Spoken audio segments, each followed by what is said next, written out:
चलिए देखिए, ये जो क्वेश्चन है आपका एक्सरसाइज 4.3 का क्वेश्चन नंबर 4 है। उसमें क्या कहा, find the equation of line joining from point ये और पॉइंट ये यूजिंग करना है डिटरमिनेंट का। इसमें हम लोग को 11th में पढ़ना था, हम लोग को 11th में वाले लॉकडाउन की वजह से नहीं पढ़े हैं। 11th में क्या पढ़ना था वो देखिए। इक्वेशन का जो फॉर्मूला होता है 11वीं में, ये ए है बी है, ये याद होगा, ये दो पॉइंट है, ये दो क्या है जी, पॉइंट है। 1 है, 2 है, 3 है और 6 है। मैं पहले बता रहा हूं 11th के बेस पे, यहाँ का यूजिंग डिटरमिनेंट का, ये मैं कुछ बेसिक बता रहा हूं, पहले बेसिक बता रहा हूं, कुछ याद आ जाएगा। तो जब दो पॉइंट का कोऑर्डिनेट दिया गया है गिवन और बोला इसका इक्वेशन निकालिए, तो ये कोई भी पॉइंट होगा P, जो मान लीजिए x होगा और क्या होगा, y होगा।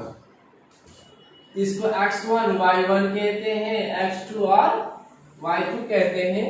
तो 11th का वो फॉर्मूला होता है इक्वेशन ऑफ द लाइन का। क्या होता है, इक्वेशन ऑफ लाइन का क्या होता है फॉर्मूला,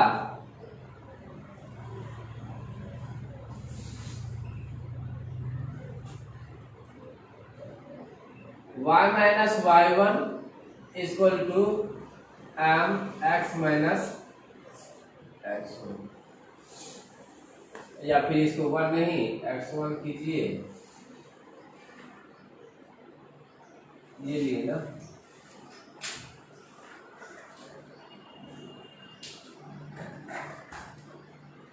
इस तरह से हम लोग फॉर्मूला वैसे निकाल लेते हैं। क्या बुक में क्या नहीं दिया गया, बुक का चीज थोड़ी है,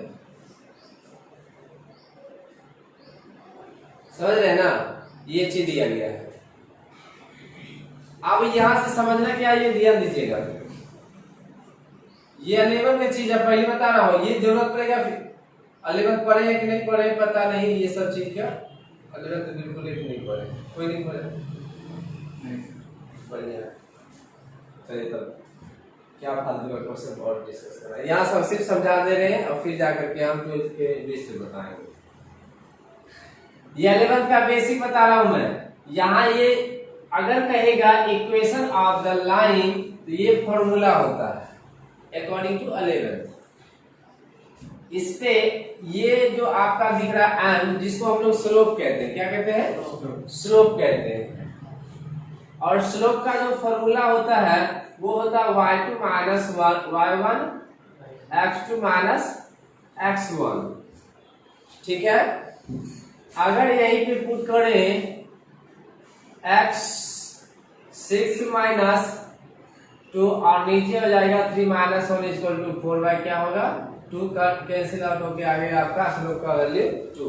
क्या है स्लोप का वैल्यू 2, हाँ ये फॉर्मूला है। अब यहाँ पे मुझे डिमांड था m का ना, स्लोप का ना, तो मैंने स्लोप का फॉर्मूला लगाया y2 माइनस y1 अपॉन में x2 माइनस x1, तो ये आ गया आपका 2। अब फिर इस फॉर्मूला पे पुट करते हैं,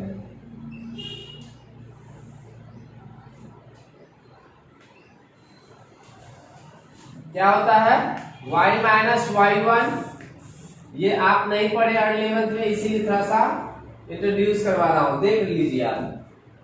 y माइनस y1 का वैल्यू क्या है 1 दिए 2 दिए, सॉरी क्या है यहाँ पे 2 है। और स्लोप का वैल्यू मैंने क्या निकाला 2, x का वैल्यू क्या है x ही रहेगा, x1 का वैल्यू क्या है 1 है। अब यहाँ से y minus 2 equal to 2x minus 2, ये माइनस में 2 अब माइनस उधर साइड था, ये कैंसिल हो गया, क्योंकि इधर लाएंगे प्लस हो जाएगा। I mean y equal to क्या हो गया y इक्वल टू 2x। ये मेरा इक्वेशन ऑफ द लाइन का फॉर्मूला हो गया। समझ में आया? ये 11वीं का था, 11th का था, जो मैंने उस बेस पे बताया कि इक्वेशन ऑफ द लाइन का फॉर्मूला हो सकता है। कहीं आप लोग को याद हो कि बोले कि इक्वेशन ऑफ द लाइन का फॉर्मूला क्या होता है, तो y minus y1 equal to m into x minus x2। ठीक है, जहाँ भी आपका m क्या है, स्लोप है, m क्या है, स्लोप है, और स्लोप का फॉर्मूला होता है y2 माइनस y1 अपॉन में x2 माइनस x1। क्योंकि यहाँ पे हमें m का वैल्यू चाहिए था, m का पहले मैंने निकाल लिया, फिर जा करके सारा वैल्यू पुट कर दिया, इससे मेरा आ गया आंसर। ये अकॉर्डिंग टू 11। लेकिन इस क्वेश्चन में क्या कहा है, find the equation of the line joining from point ये यूजिंग द डिटरमिनेंट। इस तरह से नहीं बनानी है, समझ रहे हैं ना? इस तरह से आपको सॉल्व नहीं करनी है, करनी है क्या, 12th के थ्रू। अब 12th के अनुसार क्या कैसे सॉल्व करेंगे वो आगे हम देखते हैं।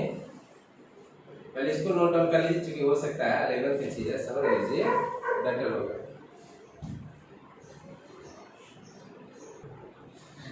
इसका देखिए डिटरमिनेंट का यूज करना है। किसका यूज करना है, डिटरमिनेंट का। अब इसमें देखिए दो लाइन है, ए है, बी है, ए का कोऑर्डिनेट 1 2 है और क्या है 3 6 है। ठीक है, अब यहां से समझिए कि मैंने ये देखा कि डिटरमिनेंट का यूज करेंगे तो इक्वेशन बनना चाहिए। क्या बनना चाहिए, इक्वेशन। तो यहाँ तो इक्वेशन कुछ नहीं बना, इक्वेशन कब बनेगा, जब उसमें कोई वेरिएबल होगा। क्या होगा, तभी नहीं इक्वेशन बनेगा। तो यहाँ पे हम क्या देख रहे हैं, 2 पॉइंट दिया गया है, थर्ड पॉइंट मुझे नहीं पता है, मान लेते हैं P है, जो जिसका वैल्यू क्या है, x और y है।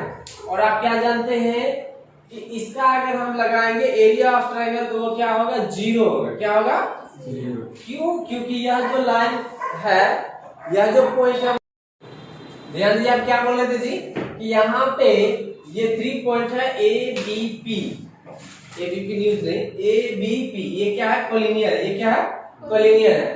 कोलिनियर में मुझे पता है एरिया ऑफ ट्रायंगल क्या होता है, 0 होता है ना? अगर यह पॉइंट कोलिनियर है, मुझे 2 कोऑर्डिनेट दिया गया था, इसका निकालना था इक्वेशन। वो पॉइंट मैंने मान लिया P, यहाँ भी कहीं भी ले सकते हैं P, जिसका कोऑर्डिनेट मुझे पता नहीं था, इसलिए लिए x और y। और मुझे पता है कि इस कंडीशन में एरिया ऑफ ट्रायंगल क्या होता है, 0 होता है। क्या होता है, एरिया ऑफ ट्रायंगल 0। और मुझे ये भी पता है एरिया ऑफ ट्रायंगल का फॉर्मूला क्या होता है, 1/2 determinant of x1 x2 x3 1 x3 2y6 और ये 1 1 इक्वल्स टू क्या है, 0 नहीं ना। एरिया ऑफ ट्रायंगल 0 है, एरिया ऑफ ट्रायंगल का मैंने फॉर्मूला अप्लाई किया, एरिया ऑफ ट्रायंगल का फॉर्मूला अप्लाई किया 0। अब ये फॉर्मूला लगा दिया मैंने, फॉर्मूला इक्वल्स टू 0। अब इसको हम क्या करेंगे, तोड़ेंगे। किसके अकॉर्डिंग स्पेलिंग कीजिएगा आप लोग,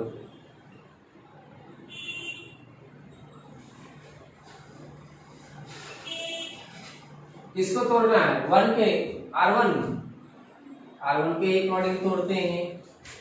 1 का क्या होगा, तो 1 कॉमन लेंगे, y माइनस 6, 2 कॉमन लेंगे, ये कैंसिल ना, कैंसिल x माइनस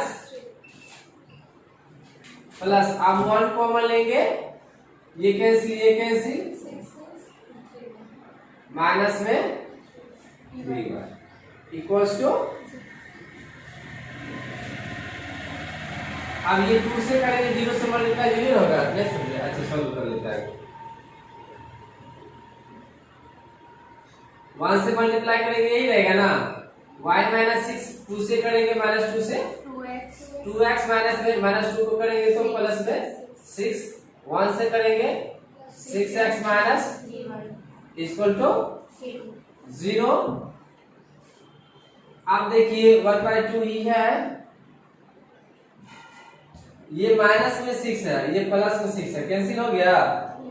अब देखिए 6x में से 2x माइनस होगा ना, ये प्लस में और ये माइनस में है।